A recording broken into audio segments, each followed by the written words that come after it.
Melanjutkan keterangan kitab Fathul Qorib, masih berkaitan dengan khitbah, berkaitan dengan hukum-hukum melamar, yaitu masuk pada kategori khitbah yang kedua, khitbah secara ta'rif, yaitu perkataan Fathul Qorib yang menyatakan wa yajuzu, dan boleh, ya, hukumnya boleh, illam takunil mu'taddatu antolakin raja'in, ketika perempuan yang dalam kondisi masa iddah itu bukan masa iddah yang tolak roja'i. Berarti di sini perempuannya dalam kondisi masa iddah wafat atau masa iddah tolak bain. Ya, kan sebagaimana yang sudah disebutkan Fathul Qorib sebelumnya, iddah itu, masa iddah perempuan itu ada 3 macam, yaitu iddah wafat, iddah bain, dan juga iddah roja'i. Dan yang tidak boleh dalam pembahasannya adalah iddah yang roja'i. Berarti untuk iddah wafat boleh, iddah iddah bain juga boleh. Apa yang boleh?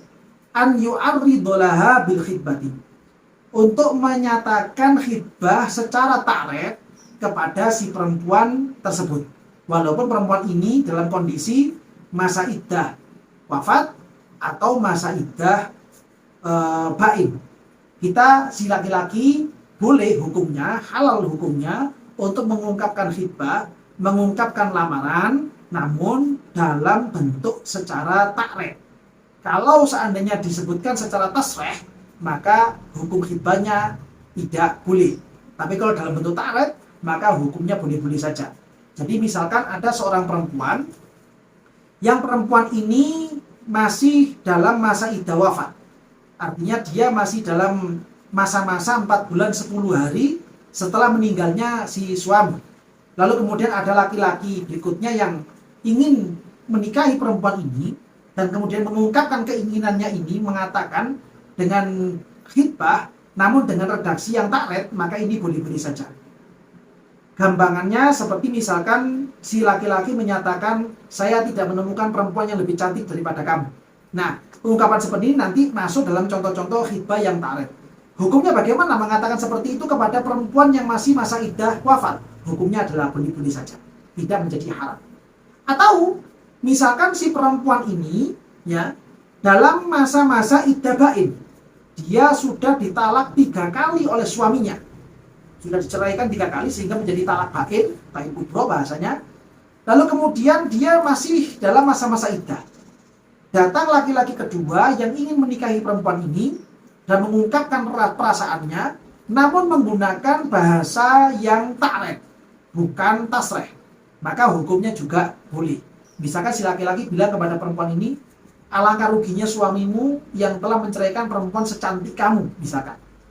Padahal itu sebenarnya maksudnya adalah untuk mengungkapkan perasaan hatinya bahwa dia sebenarnya juga ingin menikahi perempuan tersebut, namun tidak secara terang-terangan.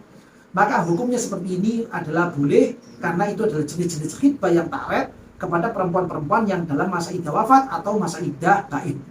Tapi kalau seandainya bahasa seperti tadi itu yang tidak terang-terangan diungkapkan kepada perempuan yang dia itu bain, yang dia itu talak roja'i. Talak roja'i itu adalah talak pertama dan talak kedua, maka hukumnya adalah haram. Kenapa demikian? Karena perempuan yang masih dalam masa iddah roja'i itu statusnya adalah masih zaujah, masih istri kepada suami yang telah menceraikan dia.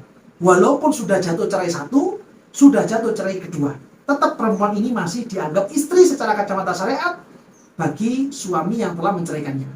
Baru nanti kalau sudah habis masa iddahnya, dia sudah bukan istri dari suami yang telah menceraikannya. Sehingga hukumnya tetap haram, ada laki-laki lain mengungkapkan perasaannya walaupun dengan menggunakan bahasa takrif. Nah, mudah-mudahan sekelumit keterangan ini bisa memberikan pencerahan, keterangan, tambahan wawasan kepada kita semuanya, sehingga kita semuanya menjadi semakin dekat kepada Allah melalui ilmu-ilmu yang telah diwariskan oleh junjungan kita, kekasih kita, Nabi Muhammad SAW. Amin ya rabbal alamin.